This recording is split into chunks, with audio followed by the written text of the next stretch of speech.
Hello नमस्कार, स्वागत आप सबका आपके अपने उत्कर्ष यूट्यूब चैनल पर। थर्ड ग्रेड के एग्जाम दिए और उसके बाद में अब बहुत सारी बेचैनियां आपके दिल में होंगी। पहला तो ये होगा कि सर आंसर की आ गई, यहाँ से आंसर की के बाद में अब बहुत सारी आपत्तियां हम लोगों के द्वारा दर्ज की गई, कितनी सारी आपत्तियां लगी होंगी, कितने सारे क्वेश्चन यहाँ पे डिलीट होने वाले हैं। इसके अलावा यहाँ पर इसका रिजल्ट कब आ सकता है और उसके साथ साथ एक और है कि यहाँ पे नेगेटिव मार्किंग के नियम के बदलाव के बाद आपका स्कोर क्या होगा। ये बहुत सारी चीज़ें यहाँ से हैं कि सर मेरा स्कोर कितना बन रहा होगा, क्योंकि जिस स्कोर की कैलकुलेशन आप कर रहे हो आई थिंक वो शायद स्कोर की कैलकुलेशन भी आपकी सही नहीं है। तो बहुत सारी चीज़ें हम लोग देखने वाले हैं कि आपका जो आंसर की आगे से आंसर की के बाद आपका स्कोर कितना बन रहा है। इसके अलावा कितनी सारी आपत्तियां लगी होंगी, क्योंकि बहुत सारे बच्चे कह रहे थे कि सर इस पेपर में बहुत सारी गड़बड़े हैं, तो गड़बड़ियां थी तो कितनी सारी आपत्तियां यहाँ पे लगी होंगी और साथ इसका रिजल्ट कब आ सकता है। इन सब बातों की चर्चा आज की छोटे सेशन में करने वाले हैं। बेसिकली यदि मैं बात करूँ यहाँ से बात करता हूँ, सबसे पहले तो यहाँ पर बात करूँ कि आपके जनवरी की बात करते हैं। जनवरी 2026 के अंदर हमारे यहाँ पे लगी थी थर्ड ग्रेड की एग्जाम। इसको चाहे मैं थर्ड ग्रेड की एग्जाम कह दूँ, चाहे मैं इसको कह सकता हूँ आपके रीट मेंस यहाँ पे कह सकता हूँ। और उसके बाद में अब आई है इसकी आंसर की, और जब इसकी आंसर की आई है तो इस आंसर की के बाद में यहाँ पर उसके बाद में दो दौर चलते हैं। एक दौर चलता है आपत्ति का, आपत्ति दर्ज करवानी होती है। आपत्ति दर्ज कराने के बाद में उनको सुलझाया जाता है, उनके बाद में उनको सुलझाया जाता है, सुलझाना होता है। और सुलझाना के बाद में यहाँ पर उसका अगला जो दौर आता है और वो दौर आता है आपके रिजल्ट का। उसके बाद आता है रिजल्ट, आपके रिजल्ट का दौर आता है। तो यहाँ पर आंसर की के बाद में आपके दो दौर आते हैं यहाँ से।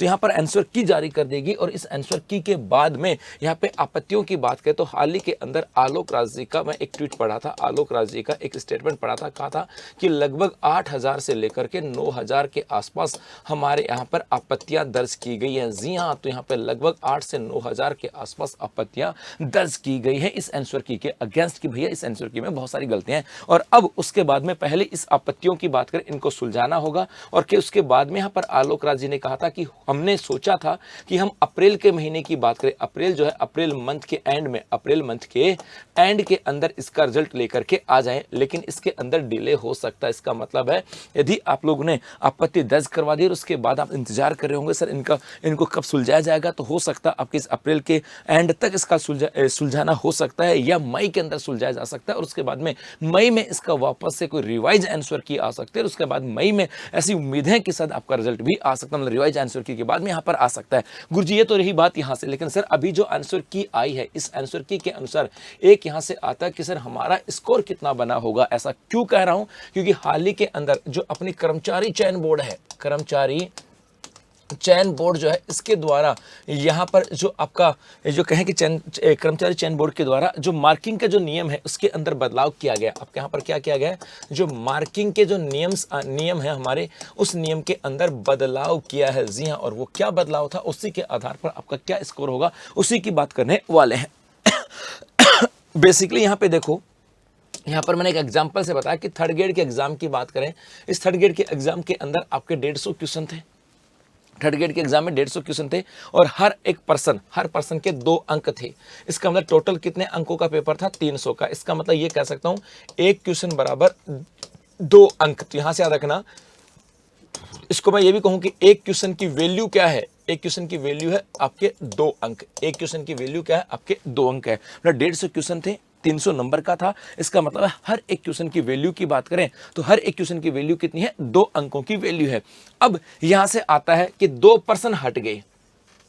अब सपोज करो यदि आपके इस पेपर में से 2% आपके डिलीट हो गए, 150 में से आपके 2% डिलीट हो गए, 2% डिलीट हो गए, तो अब इफेक्टिव क्वेश्चन कितने बचे, 148। मतलब अब पीछे क्वेश्चन कितने बचे, 148। तो यहां पर कहा गया, अब यहां पर नियमों में बदलाव किया गया। उस बदलाव के अंदर एक तो कहा गया, पहली बात तो कहा गया था कि यहां पर पर्सन डिलीट हो जाए, पर्सन डिलीट हो जाए कोई बात नहीं, लेकिन पेपर का जो टोटल अंक होगा वो आपके पहले वाला ही होगा। तो यहां पर अंकों में बदलाव किया गया और इसके अंदर बदलाव में पहला ये था कि टोटल नंबर सेम रहेगा। टोटल नंबर क्या रहेगा, सेम ही रहेगा। पर्सन चाहे कितने भी डिलीट हो जाएं, टोटल नंबर सेम रहेंगे। यहां पर 2% हट गए तो यहां पर टोटल क्वेश्चन तो कितने बचे, 48। लेकिन इस 148 के भी नंबर कितने होंगे, 300 ही होंगे। इसका मतलब है कि पहले यहां पर 150 के 300 अंक थे, 150 क्वेश्चन के 300 अंक थे, अब 148 क्वेश्चन के 300 अंक होंगे। पहले इसका मतलब था कि पहले 300 में 150 का भाग दिया, इसलिए हमारे पास एक क्वेश्चन का 2 अंक आया। अब 300 में 148 का भाग देंगे तो अब एक अंक, एक क्वेश्चन जो होगा वो आपके 2.03 अंक का होगा। अर्थात यहां पर कहा कि आपके नंबर चाहे क्वेश्चन कितने भी डिलीट हो जाएं, नंबर टोटल नंबर उतने ही रहेंगे और उस टोटल नंबर में बाकी जो बचे हुए पर्सन उनका भाग दे दो तो वो जो अंक आएगा वही हर एक पर्सन का वैल्यू होगी। ये बात समझ में आ गई होगी। जैसे पहले 150 क्वेश्चन थे, 300 अंक थे, तो एक पर्सन के 2 अंक, अब 150 क्वेश्चन बचे और 300 अंक हैं तो अब एक क्वेश्चन के कितने हैं, 2.03 अंक, मतलब ये इसकी वैल्यू हो जाएगी। ये बात यहां से आ गई है। पहला तो ये था। और दूसरा यहां पे था कि यदि माइनस जो मार्किंग होगी, माइनस मार्किंग वो पहले वाले नंबर से होगी, पहले वाले के हिसाब से, पहले वाले के हिसाब से। गुरुजी इसका मतलब क्या है? इसका मतलब यह है, अब देखो यहां से, अब आपने 3% गलत किए, अब आपने 3% गलत कर दिए साहब, अब आपने 3% गलत कर दिए। इसका मतलब क्या हो गया, यहां से 3% गलत किए तो नेगेटिव मार्किंग, तो आपके यहां पे नेगेटिव मार्किंग होगी। तो एक गलत अंक पे, एक गलत की बात करें, एक गलत के ऊपर आपके नेगेटिव मार्किंग होने पर कितना अंक कट रहा था, 0.67 अंक कट रहा था, क्योंकि 1/3 नेगेटिव मार्किंग थी। 2 नंबर का पेपर था, 1/3 नेगेटिव मार्किंग कट रही थी, तो 0.67 कटेगा। और यही कहा था कि अब यहां पर यदि नेगेटिव मार्किंग होगी ना, तो नेगेटिव मार्किंग होगी तो वो होगी पहले अनुसार, पहले के अनुसार। और पहले नेगेटिव मार्किंग कहा गया था कि भैया नेगेटिव मार्किंग क्या होगी, 1/3, तो नेगेटिव मार्किंग तो 1/3 ही होगी। और किसमें से, पहले के अनुसार, पहले एक क्वेश्चन की वैल्यू क्या थी, 2, तो 2 का 1/3 होगा। तो 2 का 1/3 इसलिए किया था। यहां से 3 गलत हो गए तो 0.67, 1 से गलत हुआ तो 3 से आपके 2.1 अंक आपके यहां से कट जाएंगे, ये आपके यहां से कट जाएंगे। ये बात यहां से आ जाती है। क्लियर है बात? यहां से उम्मीद करता हूं समझ गए हो। पॉजिटिव मार्किंग की बात करो, अभी बताता हूं। मान लो आपने 120 सही किए, तो आपको 120 सही किए तो 120 इंटू 2.03, क्योंकि हर एक की अंक की वैल्यू कितनी है, 2.03। बताया था ना कि 148 बचे, तो यहां से है तो आपके यहां पर 243.6 अंक यहां पर हो जाएंगे जी, ये यहां से आ जाएंगे। ये आपके यहां से याद रखना। अब यदि आपने सपोज करो, यहां पर क्या कहा इन्होंने, यहां पर कहा कि आपके 150 क्वेश्चन थे, 300 अंक का था, ठीक है गुरुजी, इसमें से आपके 2 डिलीट हो गए, हो जाने दो, पीछे कितने बचे, 148, ठीक है। और इस 148 के अंक कितने हैं, 300।